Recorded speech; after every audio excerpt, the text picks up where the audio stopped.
தான் இங்கே கால் ஆயிருக்கு. ஸோ இப்போ நான் என்ன பண்ணுறேன்னு பார்த்தீங்கன்னா, ஒரு இன்புட் ஃபைல் வந்து நான் கொடுக்குறேன். லைக் எப்படின்னா, இன்புட் டேட்டா வந்து நான் இங்கே கொடுக்குறேன். Okay, so MD5 data. Okay,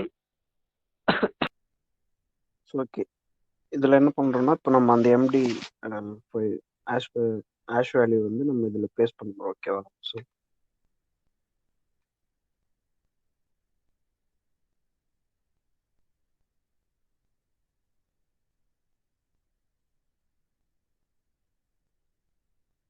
so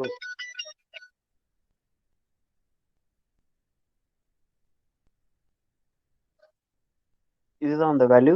so இப்போ நான் அந்த வேல்யூ வந்து இதில் பேஸ்ட் பண்ணிட்டேன். ஓகேவா? ஸோ பேஸ்ட் பண்ணதுக்கப்புறம் நான் என்ன பண்ணுறேன்னா, என்டர் கொடுக்குறேன். ஸோ என்டர் கொடுத்ததுக்கப்புறம் எனக்கு என்ன கேட்குதுன்னா, செகண்ட் லைன் வந்து எக்ஸிக்யூட் ஆகி ஃபைல் பாத் வந்து கேட்குதா? ஸோ ஃபைல் பாத் வந்து நான் என்ன பண்ணோன்னா, ஃபைல் பாத் ப்ளஸ் அந்த ஃபைல் நேமோட நான் கொடுக்கணும். ஓகேவா? ஸோ அப்படி கொடுத்தா தான் எனக்கு என்ன